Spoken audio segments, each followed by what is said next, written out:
안녕하십니까? 오늘 제가 우리의 영광에 대해서 묵상을 하면서 이제 예배를 드렸는데요.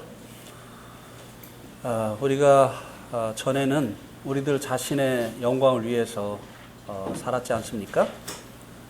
그런데 하나님께서 우리에게 주신 이 영광이 얼마나 놀라운 것인가를 깨닫고 나서는 더 이상 우리들 자신의 영광이 아니라 영광을 얻게 하신 하나님의 영광을 위해서 살게 되었습니다. 어딜 가나 그 자리를 빛내주는 그런 사람이 있죠. 그 영광이 있는 사람이 그 자리를 빛내주지 않습니까? 그죠? 그 사람의 영광이 돈일 수도 있고, 명예일 수도 있고, 또 지식일 수도 있습니다. 다른 사람보다 더 높은 위치에 있는 사람, 누구보다도 많은 재물을 가지고 있는 사람, 또 유명한 사람, 이런 사람들이 그 자리에 함께하게 될 때 그 사람이 가지고 있는 그 영광으로 인해서 그 자리가 빛나지 않습니까? 우리 내동교회도 이 내동교회를 빛나게 해주시는 분들이 많이 계시죠. 그죠? 오늘도 그분들로 인해서 이 내동교회가 빛나고 있습니다. 아는 분들만 웃는 거예요, 이거. 대부분이 이해를 못 하셨어요. 처음에 너무 심각하게 나가가지고. 그 허윤욱 형제님 그 아들이 집회, 그 청년 집회에 연합 집회 사회를 하는데 강사가 아마 그 자기 아버지였던 모양이에요. 근데 차가 막혀서 그랬는지 좀 늦게 도착을 하신 것 같아요. 그러니까 이제 아버지한테 전화를 해가지고 아버지 빨리 오셔서 이 자리를 빛내주시기 바랍니다. 이렇게 얘기를 했다고 해요. 그래도 모르시는 분들이 있어요.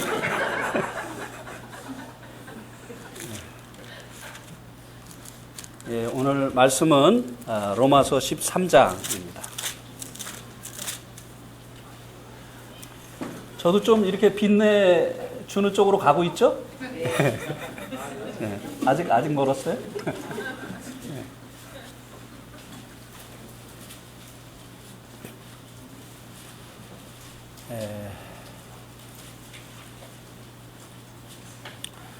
로마서 13장 1절에서 7절 말씀입니다. 형제 자매님들이 또 교독을 하시겠습니다. 형제님들이 먼저 읽겠습니다. 시작. 각 사람은 위에 있는 권세들에게 복종하라. 권세는 하나님으로부터 나지 않음이 없나니 모든 권세는 다 하나님께서 정하신 바라.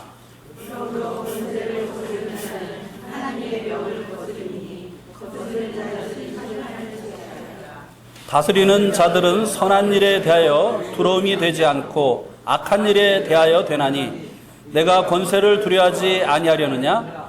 선을 행하라. 그리하면 그에게 칭찬을 받으리라.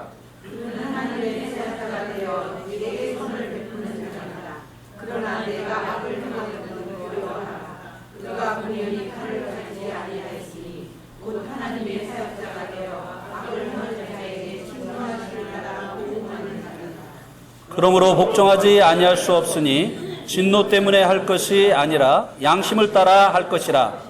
너희가 조세를 바치는 것도 이로만 위함이라. 그들이 하나님의 일꾼이여 바로 이들이 항상 같이요. 모든 자에게 줄 것을 주되 조세를 받을 자에게 조세를 바치고 관세를 받을 자에게 관세를 바치고 두려워할 자를 두려워하며 존경할 자를 존경하라. 네. 2019년 새해 첫 주일인데요.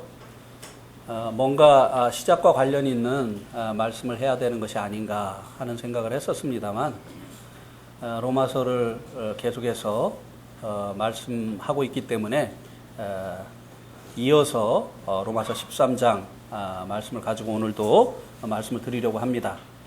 오늘 말씀의 제목은 위에 있는 권세에 굴복하라입니다. 우리 성도들은 주님을 믿은 이후에 하늘에 속한 자가 됐습니다. 옛사람은 예수님과 함께 십자가에 못 박혔고 그리스도 예수 안에서 새로운 사람이 되어졌습니다. 그렇다고 한다면 이제 더 이상 이 세상의 정부라든지 이 세상 법에 대해서 우리는 아무런 상관이 없는 그런 존재가 되어졌느냐고 하는 것입니다. 그것에 대해서 오늘 말씀해 주고 있는 것입니다. 그리스도 예수 안에 있는 새로운 피조물이 되어진 이 성도들이 세상 정부와 세상의 법에 대해서 어떠한 태도를 취해야 되느냐에 대해서 말씀을 해주고 있습니다. 1절 말씀에 그것에 대한 이제 명확한 해답이 있습니다. 1절 서두에 보면 각 사람은 위에 있는 권세들에게 복종을 하라는 것입니다. 우리가 비록 그리스도 예수 안에서 새로운 피조물이 되어졌지만 현재 살아가고 있는 이 나라의 위정자들에게 복종을 하라고 하는 것입니다.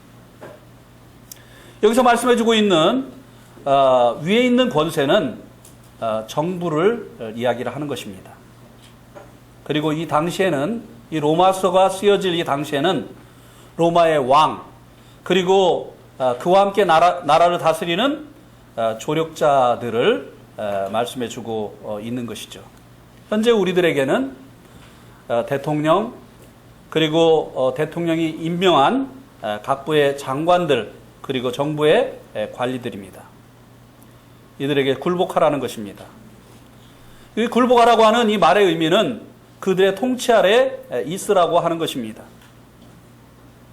우리가 비록 이제 주님을 왕으로 섬기는 하늘에 속한 백성이 되어졌지만 이 땅에 사는 동안에는 자신이 속한 나라의 통치자에게 굴복하는 것이 하나님의 뜻이라고 하는 것입니다.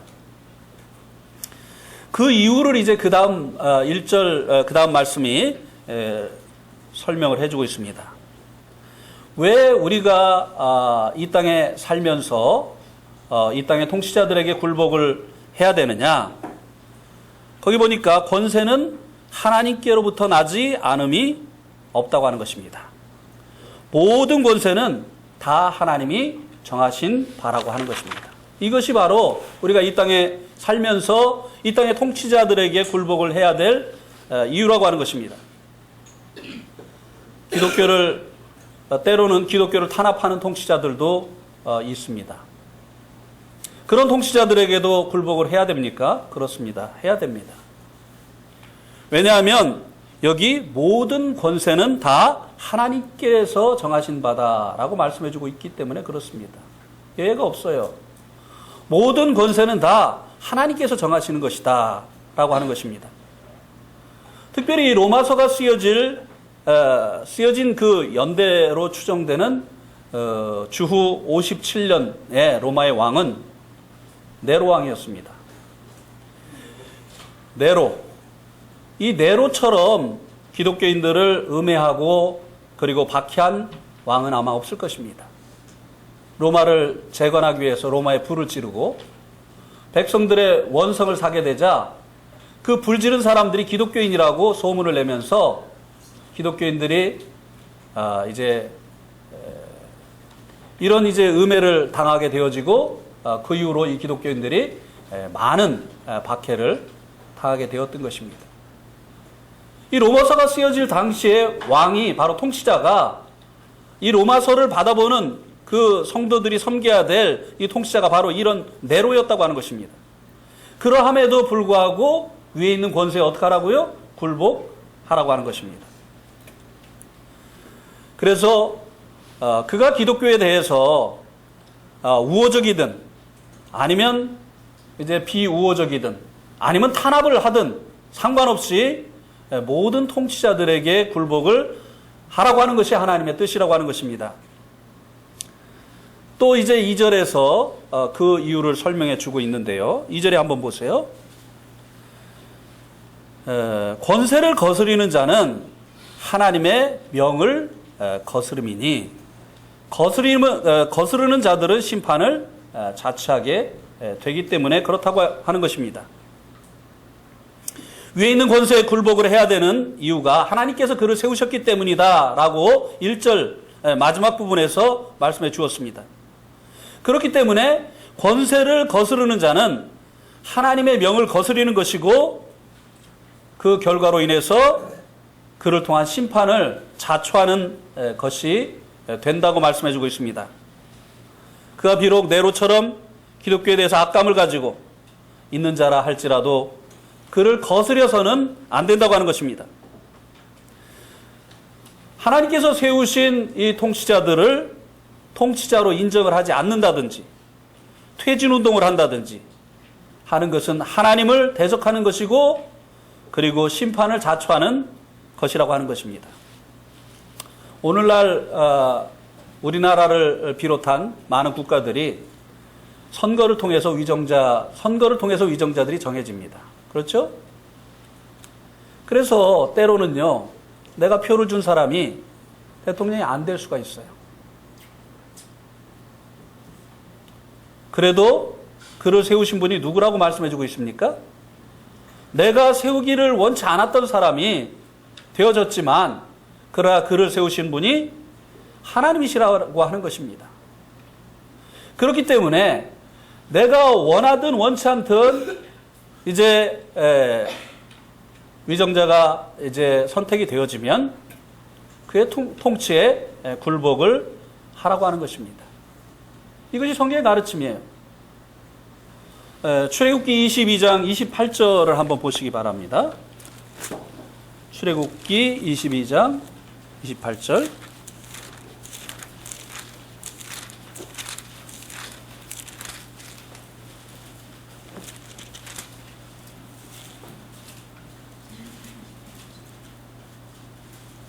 우리 한번 같이 읽겠습니다. 출애굽기 22장 28절 시작. 너는 재판장을 모독하지 말며 백성의 지도자를 저주하지 말지니라. 예, 이것이 또한 구약의 가르침이기도 하죠. 너는 재판장을 모독하지 말라는 것이죠. 그 다음에 백성의 지도자를 저주하지 말라는 것입니다. 한번 이 로마서를 쓴 사도 바울이 이에 대해서 어떤 태도를 취했는지 한번 성경을 통해서 살펴보겠습니다. 우리가 수요일 날 이 부분을 살펴보았습니다만 사도행전 23장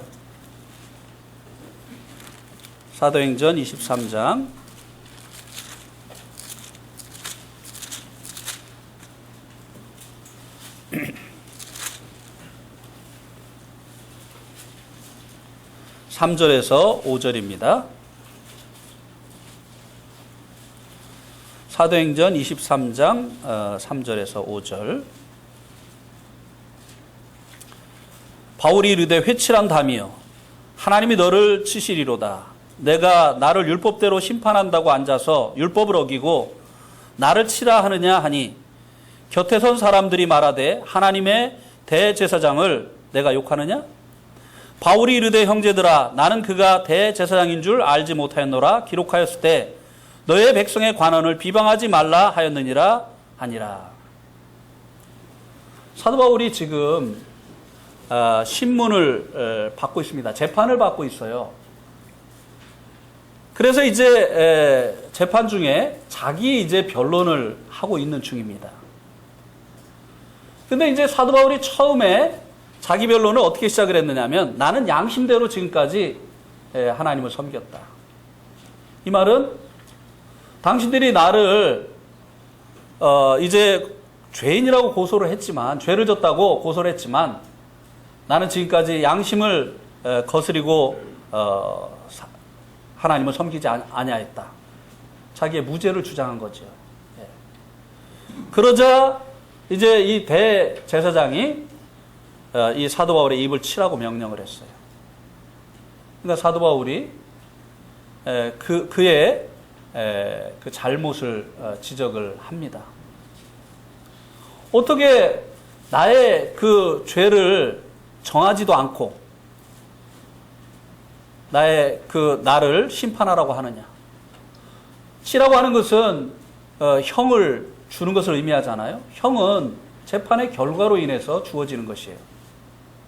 재판을 통해서 이 사람의 죄가 확인이 되어지고 확정이 되어지고, 그리고 그 죄에 대한 형으로 뭐 치든지 가두든지 아니면 사형을 시키든지 하는 형벌이 주어지게 되는 것이죠. 근데 지금 재판하는 과정 속에서 이 대제사장이 치라고 했어요. 불법이다 이 말이죠. 잘못됐다고 얘기를 한 겁니다. 그런데 그 잘못만 지적한 것이 아니라 그 말을 한 그 대제사장을 회칠한 담이라고 하는 이 모독을 했죠. 물론 사도 바울이 그가 대제사장인 것을 알았다고 한다면 모독을 하지 않았을 것입니다. 왜냐하면 그가 대제사장인 것을 알고 나자 즉시 사과를 했지 않습니까? 나는 그가 대제사장인 것을 몰랐다. 이 사내들인 공회는 공적인 사내들인 공회가 모여진 것이 아닙니다. 로마의 이 천부장이 이 사내들인 공회를 소집을 한 것이에요. 그래도 이 사내들인 공회는 이스라엘의 최고의 자치기관입니다. 자존심 상하잖아요. 나라의 최고의 이 자치기관이 아무리 이 로마가 지금 이스라엘을 다스리고 있지만 천부장에 불과한 사람이 이 유대 나라의 최고의 자치기관을 소집을 시킨 거예요. 그래서 아마도 이 대제사장은 이제 정식 재판을 할 때와 같이 제사장 의복을 입지 않고 왔던 것 같습니다. 만약에 제사장 의복을 입고 왔다고 한다면 사도 바울이 알아봤겠죠. 또 사도 바울이 이 예루살렘을 떠난 지가 적어도 14년이 넘었습니다. 그 사이에 제사장이 바뀐 거지요. 대제사장이. 그래서 이 사도 바울이 그가 대제사장인 줄 몰라봤던 거예요. 그러한데도 불구하고 자기가 이제 회칠한 담이라고 이 모욕적인 언사를 한 그 사람이 대제사장이라고 하는 사실을 알았을 때 즉시 사과를 했다고 하는 것입니다. 왜냐하면 그는 하나님의 대리자라고 하는 것을 그가 너무나 잘 알고 있었기 때문입니다. 그래서 이제 이 사도 바울이 그가 대제사장이라고 하는 이 사실을 알게 되어졌을 때 즉시 사과를 했다고 하는 것입니다. 그러나 그가 잘못한 것에 대해서는 사과하지 않았어요. 법을 가지고 재판하는 자가 법을 어긴다고 한다면 누가 법을 지키겠습니까? 재판하는 자가, 재판관이 먼저 법을 지켜야 되는 것이 아니겠습니까? 또 통치자가 먼저 법을 지켜야 되는 것이 아니겠습니까? 자기는 법을 지키지 아니하면서 재판을 한다고 한다면 그 재판의 권위가 쓰겠느냐고 하는 것이. 그래서 이제 재판 판결을 하지 아니하고 형을 가하려고 하는 그 잘못에 대해서는 그가 사과하지, 잘못을 지적한 것에 대해서는 사과하지 않았다고 하는 것을 볼 수 있게 됩니다. 어쨌든 위에 있는 권세에 굴복을 하는 것이 그리스도인들을 향하신 바로 하나님의 뜻이라고 하는 것을 이 말씀을 통해서 보여줍니다. 이 또 로마서를 기록한 사도 바울이 실제적으로 그런 것을 보여준 것을 우리들이 볼 수가 있게 됩니다. 나라의 이 위정자들을 하나님께서 세우신 그 목적이 있습니다. 3절과 4절이 이제 그것을 얘기해 주고 있는데요. 로마서 12장 3절 4절 한번 보시기 바랍니다.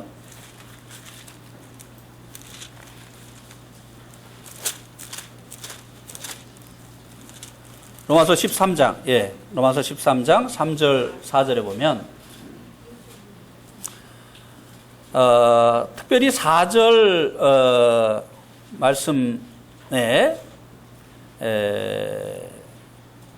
뒷부분에 보면, 이 위정자들을 하나님의 사역자가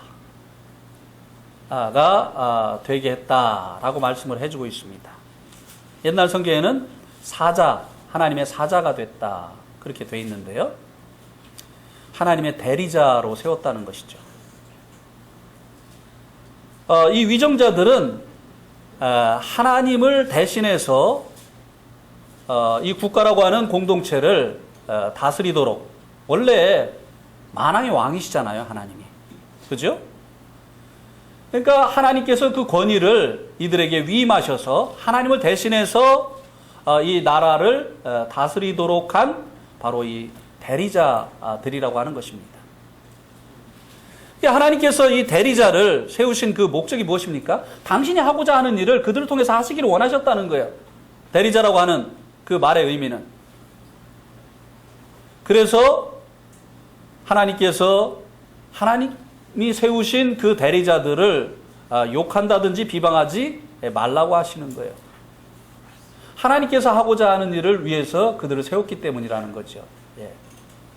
근데 구체적으로 그들을 세우셔서 하나님께서 하시기를 원하시는 것이 무엇인가 하면요. 쉽게 이야기를 한다고 한다면 이 말씀 속에 나타나 있습니다만, 선을 행하는 자에 대하여 두려움이 되지 않고 악한 일에 대하여 된다. 그들이. 그러니까 이 쉽게 말씀을 드리면 이 위정자들을 하나님께서 세우신 그 목적이 무엇이냐? 권선징악입니다. 선을 권하고 악을 징치하기 위해서. 하나님께서는 선을 기뻐하시고 악을 미워하시는 분이에요. 그래서 이 하나님의 대리자인 이 위정자들을 세워서 이제 선을 격려하고, 그리고 이 악을 이제 징치하게 하기 위한 그런 목적으로 그들을 세웠다고 하는 것입니다. 근데 5절 말씀에 보면 이것뿐만 아니라 마지막 부분에 보면 양심 때문에도 이제 이 위정자들에게 굴복을 하라고 말씀을 해주고 있습니다. 무슨 얘기냐면요, 그리스도인들이 나라의 그 위정자들에게 굴복을 하지 않으면 양심의 문제가 온다는 거예요. 이거는 신앙과 상관이 없는 것이 아니라는 것입니다. 많은 사람들이 교회 생활 외의 생활은 하나님의 말씀과 상관없이 살아갑니다만 이건 잘못된 거예요. 나라의 위정자들에 대해서 굴복하는 일과 그리고 이 신앙 양심과 깊은 관련이 있다고 하는 것입니다. 행해야 될 선이 무엇인지, 행치 말아야 될 악이 무엇인지, 통치자들에게 굴복하는 것이 왜 양심과 관련이 있는지에 대해서 6절과 7절 말씀을 통해서 설명을 해주고 있습니다. 자, 6절, 7절 말씀을 한번 보세요. 행해야 될 선이 무엇이냐? 또 백성들이 행해야 될 선이 무엇이냐? 행치 말아야 될 악이 무엇이냐? 또 왜 이것을 양심을 위해서 해야 되느냐에 대한 설명이 6절, 7절에 나와 있다 이 말입니다. 6절, 7절에 보니까 뭐가 나와 있느냐 하면 조세를 바치는 것, 그 다음에 관세를 바치는 것, 이것에 대해서 말씀을 해주고 있죠. 그래서 이 선을 행한다고 하는 것은 간단히 말씀을 드리면 나라의 법을 지키는 것을 얘기하는 것입니다. 조세법, 관세법, 이런 그 나라의 법이 있는 것, 그 세금을 바치는 것이 법을 지키는 거잖아요. 준법하는 거잖아요. 그러니까 여기서 말씀해주고 있는 이 선을 행한다라고 하는 이 말의 의미는 나라의 법을 지키는 것을 얘기하는 것이에요. 그러면 악을 행한다고 하는 것은 무엇을 얘기합니까? 예, 나라의 법을 지키지 않는 것, 범법하는 것, 그것을 이야기합니다. 경찰이 누구를 벌을 주죠? 예, 우리 이웅순 형제님이 누구에게 벌금을 매기죠? 예, 법을 안 지키는 사람들, 과속하는 사람들, 신호 위반하는 사람들, 새치기 하는 사람들, 중앙선 침범하는 사람들, 뭐 법을 지키지 않는 사람들을 벌칙금을 주고, 또 그것도 안 될 때는 어떻게 합니까? 뭐 형을 재판에 회부를 해서 이제 형을 주기도 하지 않습니까? 그러니까 여기서 말씀해 주고 있는 이 로마서 13장에서 말씀해 주고 있는 이 선, 이것은 나라의 법입니다. 그 법을 지키는 것을 얘기하는 것이에요. 여기서 말씀해 주고 있는 그 악은 그 반대로 그 법을 지키지 않는 것을 얘기하는 것이에요. 법을 범법하는 것을 이야기를 하는 것입니다. 이 법을 지키는 것이 양심과 관련이 있다고 하는 것입니다. 자, 우리가 기업을 하는 사람들이 이제 이익을 많이 남기려고 하다 보면 어떤 일을 하게 됩니까? 세금을 탈세를 하죠. 그죠? 무슨 그 거래를 하다 보면 이제 다운 계약서를 또 작성하기도 하지 않습니까? 그 다운 계약서를 왜 작성을 하죠? 세금 조금 내려고. 제가 네팔에 처음 가서 당했던 시험이 바로 그거였어요. 집을 얻었는데, 이중계약서를 쓰자는 거예요. 하나는 당신이 가질 정식 계약서, 하나는 내가 세무소에 내야 될 다른 계약서를 쓰자는 거예요. 근데 그 다른 계약서에는 내가 주인에게 주는 돈보다 더 적은 액수를 써달라는 거예요. 왜 그렇게 해요? 세금을 적게 내려고. 돈 많은 사람들이 그랬다니까요. 돈 없는 나는 그냥 그 주인에게 달라는 거 다 주는데, 나에게 돈을 받는 이 주인은요, 이 세금을 적게 내려고 그거를 내려서 써달라는 거예요. 제가 못한다고 했어요. 나는 그런 거 못한다. 그러니까 왜 못하느냐고 물어보더라고요. 그래가지고 이제 그렇게 얘기했습니다. 우리 아버지가 너는 항상 정직하고 거짓말을 하지 말라고 했다. 그러니까 그 부동산업자가 얼마나 숙련된 사람인지, 그래. 너희 아버지가 거짓말하지 말라고 했으니까 거짓말을 하지 마라. 근데 이거는 거짓말이 아니라 쓰는 거니까. 그냥 써다고. 야, 진짜 대단하더라고요. 어떻게 그렇게 순간적으로 머리가 돌아갈까요? 나 그런 사람들 보면 약간 존경스러워요. 네. 순간적으로 그 머리 돌아가는 사람들. 네. 죄를 짓는데 그렇게 머리가 잘 돌아가요. 선을 행하는 데는 머리가 잘 안 돌아가는데. 어쨌든 기업을 하는 사람들이 이익을 더 남기기 위해서 이제 마땅히 내야 될 그 세금을 이제 때로는 이제 줄여서 번 돈을 이제 줄여서 이제 신고를 하고 세금을 이제 적게 내고 이렇게 하죠. 그러면 이런 일들이 이제 발각이 되면 우리가 이제 그런 사람들을 보고 뭐라고 얘기합니까? 비양심적인 기업가야. 합니까, 안 합니까? 예, 불법을 행하는 것이 바로 양심과 관련이 있다고 하는 것입니다. 특별히 그리스도인들의 신앙과 양심은요, 깊은 관련이 있다고 하는 것이에요.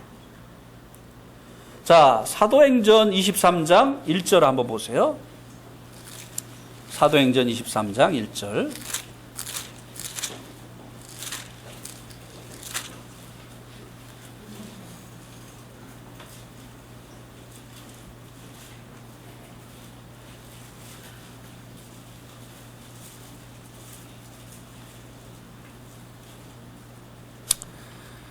사도행전 23장 1절. 바울이 공회를 주목하여 이르되 여러분 형제들아, 오늘까지 나는 범사에 무엇을 따라서요?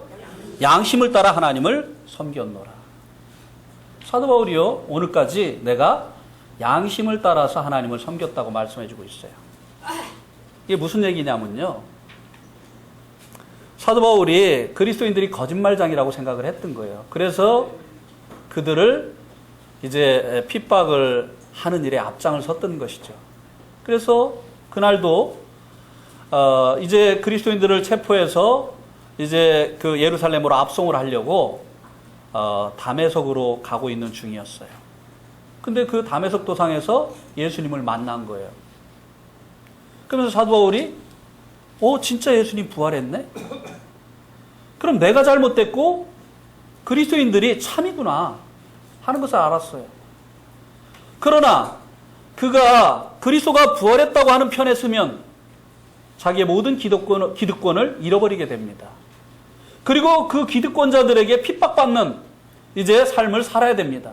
그러나 양심을 위해서는 어떻게 해야 됐죠? 그리스도가 부활했다고 하는 사실을 말하는 편에 서야 됐어요. 그래서 지금 사도 바울이 이 부활 때문에 예수님이 부활했다고 하는 것을 전하는 것 때문에 지금 재판을 받고 있는 거거든요. 그런데 예수님이 부활했다고, 내가 예수님이 부활했다고 말하는 것은 양심을 따라서 한 것이다. 지금 이렇게 지금 사도 바울이 이야기를 한 거예요. 그건 사실이다. 내가 어떻게 사실을 부인하느냐? 그렇다고 한다면 나는 양심을 저버리는 것이 아니냐? 예. 그리스도인은요, 양심을 따라서 하나님을 섬겨야 되고 양심을 따라서 살아야 됩니다. 이 신앙과 양심은 깊은 관련이 있어요. 비양심적인 그리스도인 있을 수가 없는 거예요. 예. 그리스도인은 양심적이어야 됩니다. 그리스도인이 어떤 공동체 안에 있으면 그 사람이 그 공동체의 부패를 방지하는 소금이 되어져야 되는 거예요. 그 어두운 세상에 그가 빛이 되어져야 되는 거예요. 그 때문에 눈치를 보고 사람들이 불법을 행하기를 주저해야 된다 이 말입니다.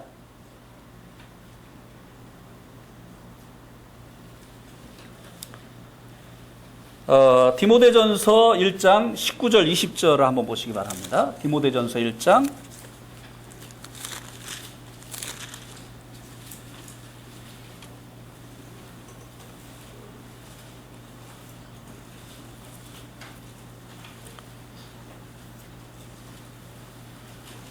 디모데전서 1장 19절에 보면 믿음과 착한 양심을 가지라. 어떤 이들은 이 양심을 버렸고 그 믿음에 관하여서는 어떻게 했다고요? 예, 양심을 저버리니까 어떤 결과가 나타났다고요? 믿음을 파선하는. 예. 믿음을 파선하게 되는 이런 결과가 빚어졌다고 하는 것입니다. 이름까지 이렇게 양심을 저버린 성도의 이름까지 나왔잖아요. 후메네오와 알렉산더. 예. 이게 이 성도의 이 신앙과 그리고 이 양심은 이렇게 깊은 관련이 있다고 하는 것입니다. 저 지방에 어떤 그 교회의 지하실에서요, 중국산 소금을 한국산 소금으로 둔갑을 시키는 일을 했습니다. 교회 지하에서. 그것도 목회자가 연관이 돼가지고. 근데 누가 신고를 해가지고요, 방송국에서 나와가지고 그걸 찍었어요. 이게 멀리 있는 얘기가 아니에요. 이름을 말하면 알만한 분이 그렇게 하신 거예요. 그러니까 이분이 얼마나 이 비양심적인, 세상의 법도 최고의 법인 그리스도의 이 사랑의 법 가운데 살아가야 될 그리스도인이, 최고의 법 가운데 살아가야 될 그리스도인이 세상 법도 이렇게 지키지 않은 거예요. 양심의 문제죠. 그러니까 결국 이 양심이 이 문제가 생기니까 그 신앙에도 어떻게 됐습니까? 문제가 생긴 거예요. 파선한 거예요.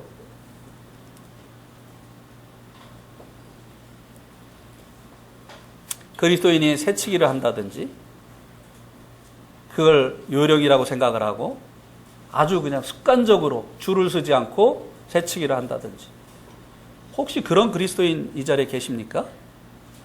양심이 문제예요. 그런 그리스도인들은. 네.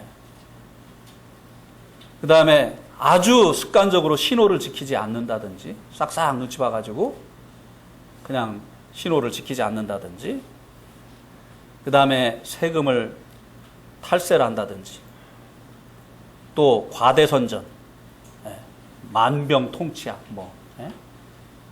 그 누구 있잖아요. 그 무슨 별이라고 하는 그 건강식품이 마치 암도 고쳐주는 것처럼 그렇게 선전을 해가지고 많은 사람들이 그 회사에다가 투자를 하게 하고, 그래서 많은 사람들에게 손해를 끼쳤잖아요. 근데 자기가 그렇게 한 적이 없다. 이게 비양심적인 것이죠. 네. 심지어는요, 그런 그리스도인도 있는 것을 봤어요. 교회 헌금통에서 헌금을 훔쳐가나. 그래가지고 우리 헌금통도요,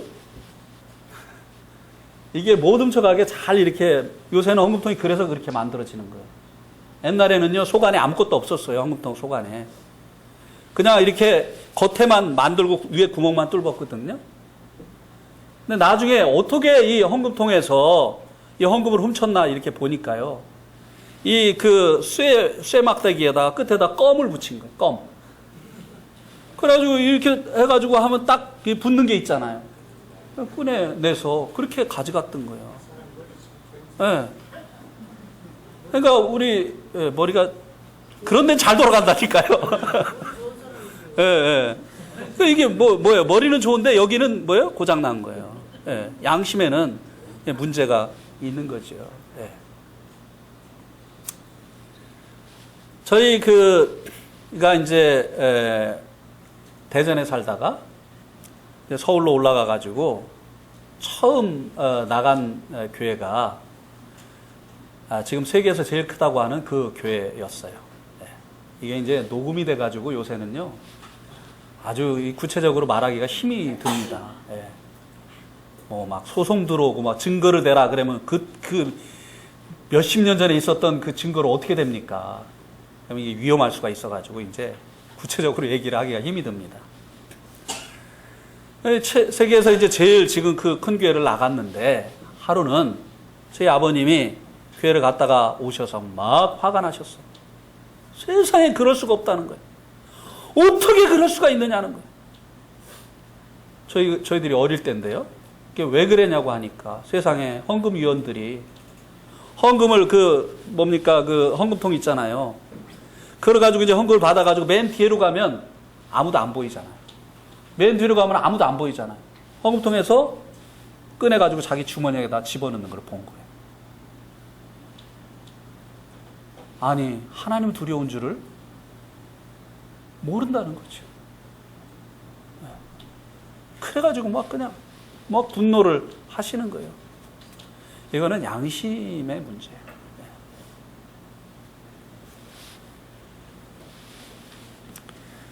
그래서 이제 이 그리스도인들이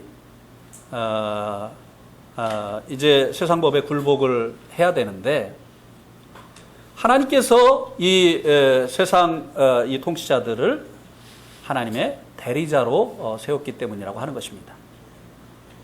특별히 이들은 선을 행하고 악을 행하지 못하게 하는 하나님께서 원하시는 이 뜻을 이루기 위해서 하나님께서 세우셨다고 하는 것입니다. 그래서 특별히 이제 이 선은 이제 나라의 법을 지키는 것이고, 악은 그 법을 범하는 것이라고 하는 것입니다. 그런데 이것이 그리스도인의 이 양심과도 깊은 관련이 있다고 하는 것입니다. 한번 다니엘은 어떻게 했는지 한번 살펴보도록 하겠습니다. 다니엘 6장 4절 한번 보시기 바랍니다.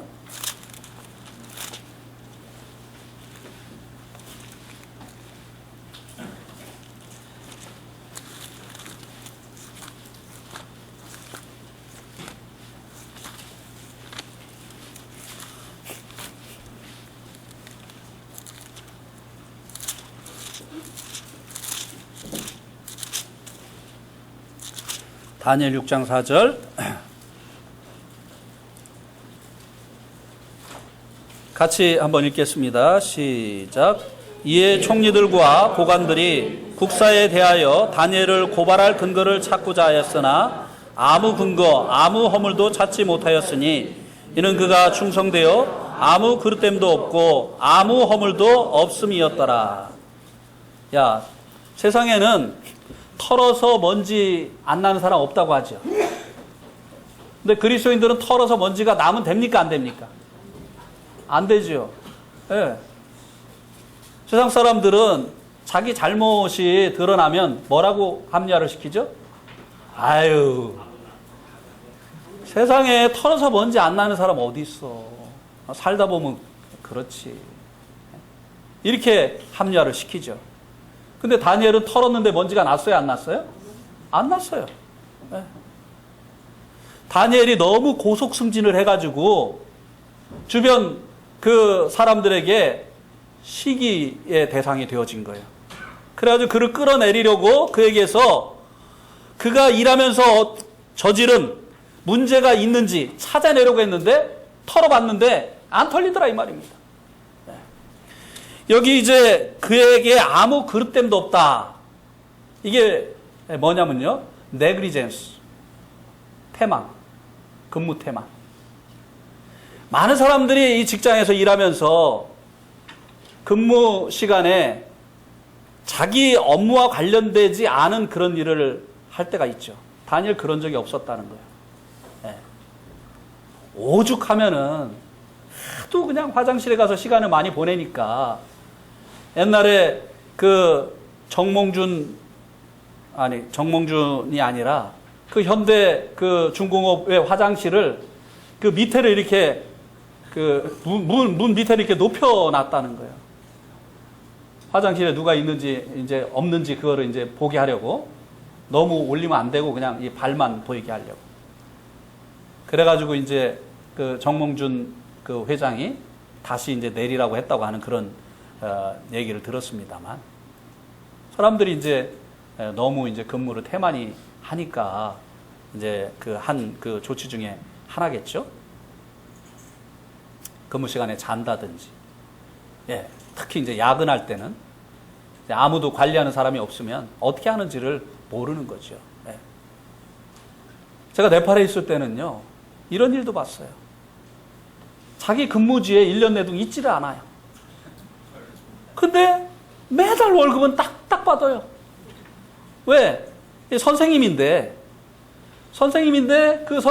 그 학교 교장 선생님이 자기 아버지예요. 그래가지고 아버지가 매일 출석 체크를 해주는 거예요. 그러니까 한 번도 근무를 안 하는데 월급은 또박또박 받아요. 다니엘에게는 이런 일이 없었다는 거예요. 네. 근무 시간에 가서 다른 일을 하고 있다든지 이런 일이 없었다는 거죠. 그 다음에 허물이라고 했는데 이건 커럽션을 얘기합니다. 부패한 거, 뇌물을 받는다든지 이런 것들 있잖아요. 다니엘 그런 일이 없었다는 거예요. 자기 가까운 사람이라고 그냥 낙하산 인사 한다든지 아니면 누군가가 자기에게 청탁을 하니까 그 사람을 잘 봐준다든지 다니엘에게 전혀 이런 일이 없었다고 하는 것입니다. 그는 털어서 먼지 나지 않는 그런 사람이었어요. 그는 하나님을 섬기는 데만 이제 잘한 그 어떤 사람이 아니라 자기에게 맡겨진 그 업무에 대해서도 나라의 법을 지키면서 양심껏 그 일을 했었던 그 같은 사람이라고 하는 것을 이 말씀이 보여주고 있습니다. 이 통치자는요, 나라의 질서와 백성들의 안녕을 위해서 또 공공의 유익을 위해서 법을 만들고 그리고 그 법으로 나라를 다스리는 자입니다. 그래서 이 공동체에요, 어떤 법이나 규범이 없으면요, 그 질서도 유지가 될 수가 없고요, 공공의 안녕이나 유익도 기대할 수가 없게 됩니다. 그래서 이 통치자들은요, 법으로 그 나라를 또 그 공동체를 다스리는 것입니다. 이것을 법치라고 하죠. 또 백성들은 자기 나라의 질서와 또 백성들의 안녕을 위해서 법을 지켜야 됩니다. 이것을 준법이라고 하죠. 이것이 통치자들에게 굴복을 하는 것입니다. 그러면 통치자 자신이 법을 지키지 않는다든지 불법을 행하라고 지시할 때 어떻게 해야 하느냐라고 하는 것입니다. 통치자가 법을 가지고 다스리는 이 통치자가 자기가 법을 지키지 않는다든지 또 백성들에게 또 밑에 사람에게 불법을 행하라고 지시를 할 때는 어떻게 해야 되느냐라고 하는 것입니다. 우리 다시 한번 사도행전 23장 2절 3절 한번 보시기 바랍니다. 사도행전 23장 2절 3절.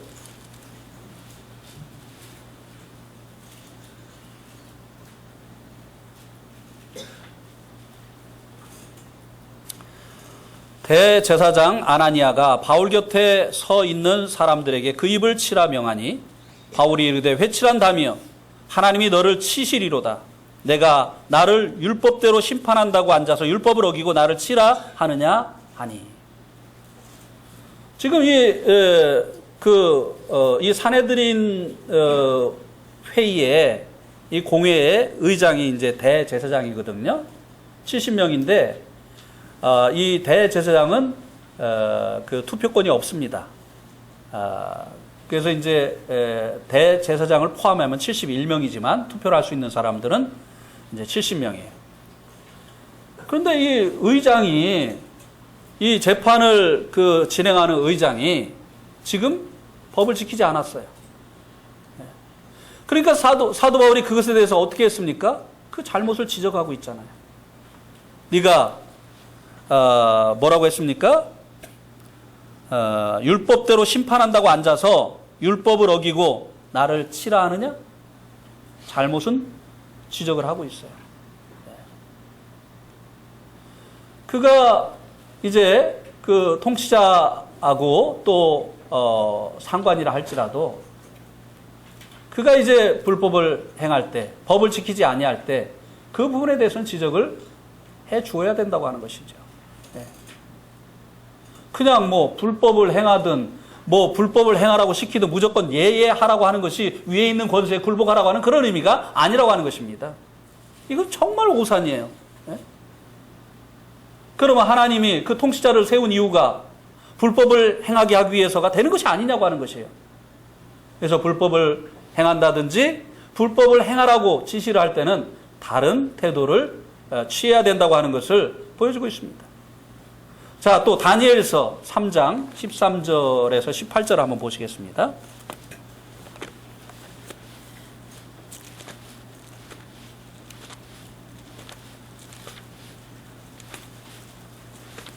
다니엘서 3장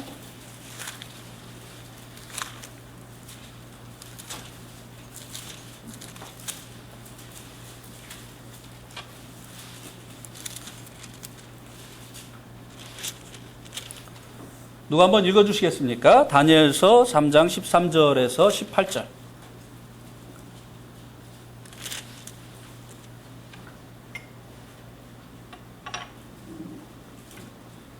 느부갓네살 왕이 노하고 분하여 사드락과 메삭과 아벳느고를 끌어오라 말하매 드디어 그 사람들은 왕이 앞에 끌어온지라. 느부갓네살이 그들에게 물어 이르되 사드락 메삭 아벳느고야 너희가 내 신을 섬기지 아니하며 내가 세운 금 신상에게 절하지 아니한다 하니 사실이냐? 이제라도 너희가 준비하였다가 나팔과 피리와 수금과 사면금과 양금과 생황과 및 모든 악기 소리를 들을 때 내가 만든 신상 앞에 엎드려 절하면 좋거니와 너희가 만일 절하지 아니하면 즉시 너희를 맹렬히 타는 풀무불 가운데 던져 넣을 것이니 너희를 내 손에서 건져낼 신이 누구이겠느냐 하니 사드락과 메삭과 아벳느고가 왕에게 대답하여 이르되 느부갓네살이여 우리가 이 일에 대하여 왕에게 대답할 필요가 없나이다. 왕이여 우리가 섬기는 하나님이 계시다면 우리를 맹렬히 타는 풀무불 가운데서 능히 건져내시겠고 왕의 손에서도 건져내시리이다. 그렇게 하지 아니하실지라도 왕이여 우리가 왕의 신들을 섬기지도 아니하고 왕이 세우신 금 신상에게 절하지도 아니할 줄을 아옵소서. 예. 하나님의 대리자로 세움을 받은 왕이 하나님의 뜻과 어긋나는 그런 지시를 했습니다. 우상 앞에 절을 하라고 한 것이죠. 이런 경우에 그리스도인들이 어떻게 해야 되느냐라고 하는 것이에요. 불법을 행하라고 지시를 하는 것과 이제 연관이 있는 거죠. 이때 다니엘의 세 친구 사드락, 메삭, 아벳느고가 취한 태도가 바로 우리들이 취해야 될 태도라고 하는 것을 교훈해 주고 있습니다. 금신상에게 절하지 않았습니다. 그리고 그것에 대한 이제 그 왕의 심판은 받겠다고 하는 것입니다. 불법을 행하라고 지시할 때 그가 이제 통치자라 할지라도 그가 이제 나의 상관이라 할지라도 그것을 행해서는 안 되는 것이죠. 특별히 그것이 하나님의 뜻과 이제 반대가 되어지는 그런 경우에는 더더욱 그런 것입니다. 위에 있는 권세에 굴복하라고 하는 의미가 불법을 지시해도 불법에 대해서도 하고 하라고 하는 것이 아니라고 하는 것입니다. 위에 있는 권세에 굴복하는 방법이 바로 법을 지키는 것이라고 했습니다. 준법하는 것이라고 했어요. 그러면 위에 있는 이 사람이 지시하는 것이 법에 맞지 않는 것이라고 한다면 응당 그것을 거절하고 그리고 그가 분노해서 어떤 조치를 한다면 그것을 차라리 받겠다고 하는 것이 맞는 그리스도인들의 태도라고 하는 것입니다. 우리 그 형제들 중에 이제 그 경찰대학교를 나와서 이제 경찰 그 관리직에 있는 그런 형제님들이 좀 있습니다. 그 형제님들이 이제 경찰대학을 졸업하고 이제 그 전경 중대장을 마치고 그 다음에 이제 파출소 소장으로 발령을 받아서 갔어요. 근데 이제 명절 때가 되면은 봉투를 가지고 오는 거예요.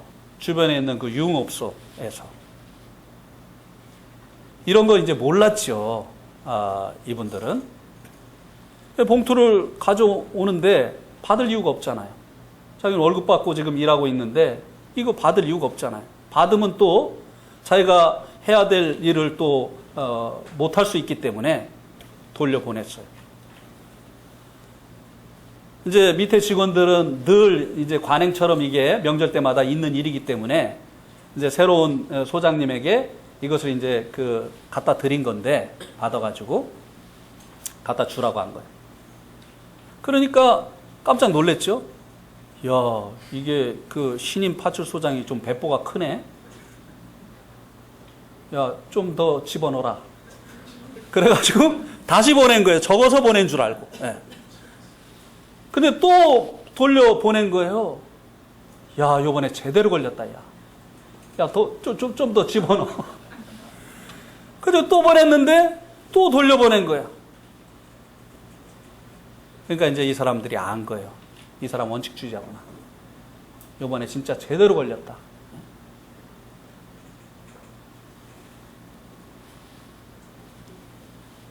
나라의 치안을 담당하는 경찰이 이렇게 불법을 행한다고 한다면 그 나라에 뭐 법치가 되어질 것이라고 기대를 할 수 있습니까? 없습니까?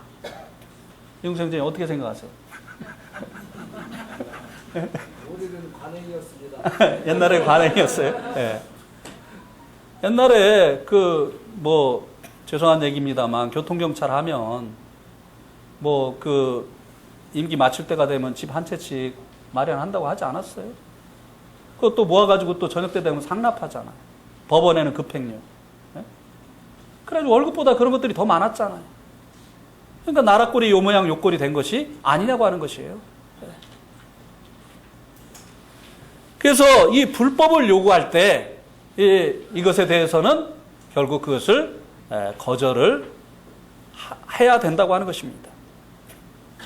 그리고 이제 마지막 말씀에 보면 두려워할 자를 두려워하고 존경할 자를 존경하라고 했습니다. 자, 제가 한번 여러분에게 여쭤보겠습니다.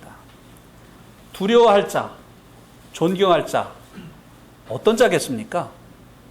무조건 우리들의 상관, 그리고 이제 나라의 통치자, 그런 자들은 하나님이 세우셨으니까 두려워하고 존경을 하라고 하는 것입니까?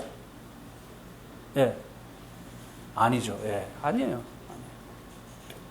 그러면 이 존경해야 될 자는 누구일까요? 존경해야 될 자. 그러니까 여기서 왜 존경할 자를 존경하고 두려워할 자를 두려워하라고 뭔가 선택적으로 하라고 이렇게 얘기를 해주고 있습니까? 그 지도자들 중에 존경해야 될 자가 있고 두려워해야 될 자가 있다고 하는 것이에요. 그들을 존경하고 그들을 두려워하라고 하는 것입니다. 다가 아니에요. 자, 한번 스가랴서 7장 10절 한번 보시기 바랍니다.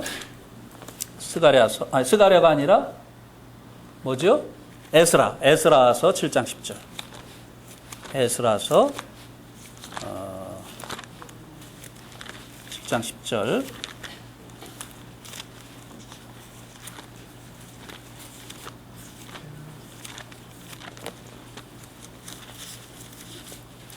에스라 7장 10절. 우리 한번 에스라 7장 10절을 같이 읽겠습니다. 시작. 에스라가 여호와의 율법을 연구하여 준행하며 율례와 규례를 이스라엘에게 가르치기로 결심하였더라. 이스라엘의 이 지도자인 에스라가 율법을 연구해가지고 먼저 어떻게 했다고요? 자기가 먼저 준행을 했다는 거예요. 자기가 그 율법을 준행한 다음에 그 다음에 어떻게 한다고요? 가르친다고 했어요. 그래서 백성들도 그 율법을 따라서 그 율법을 준행하도록 했다는 것이죠. 이런 사람들을 존경해야 되는 것이죠. 자기가 먼저 준행을 하면서 본을 보이면서 가르치고 그리고 백성들에게 행할 것을 요구하는 이런 사람들을 존경하고 이런 사람들을 두려워해야 되는 거예요. 이런 사람들이 정말 두렵죠. 자기가 뇌물도 받지 않고 근무태만하지 않고 원칙적으로 이렇게 하는 사람들은 다른 사람들이 그렇게 하는 것도 분명하게 하지 않습니까? 네. 자기의 허물을 덮어달라고 다른 사람들에게 널널하게 하는 사람들을 존경하라고 하는 것이 아니에요. 네. 그런 사람들을 두려워하라고 하는 것이 아니라고 하는 것입니다. 베드로전서 5장 3절에 보면 장로들에게 무엇으로 가르치라고 말씀해주고 있습니까? 본으로 가르치라고 말씀해주고 있어요. 먼저 자기가 본을 보여야 되는 것이죠. 네. 자기가 먼저 행해야 될 바들을, 성도들이 행해야 될 바를 자기가 먼저 행해야 되는 것이죠. 그래서 성도들이 어떻게 행해야 되는가를 보여줘야 되는 것이죠. 그때 존경을 받는 것이죠.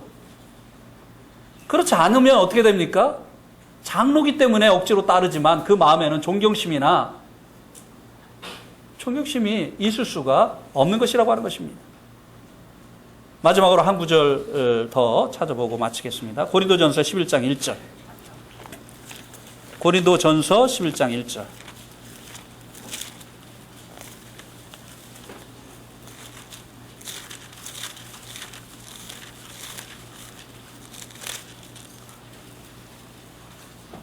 같이 읽겠습니다. 시작. 내가 그리스도를 본받는 자 된 것 같이 너희는 나를 본받는 자가 되라. 자, 우리 이런 얘기 많이 듣죠? 교회는 사람 보고 나오면 안 돼. 사람은 완전한 사람이 없어. 사람 보면 실족해. 이런 얘기 많이 듣죠? 근데 사도 바울은 그렇게 얘기했습니까? 자기를 본받으라고 했어요. 사도 바울은 자기를 본받으라고 했어요.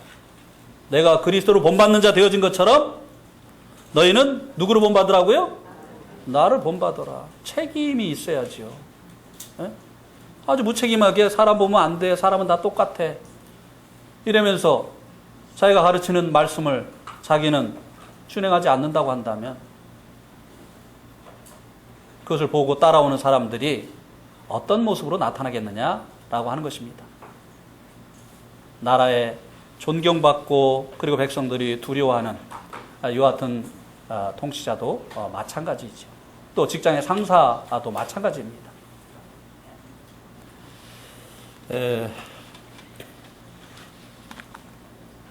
잘 아시겠죠?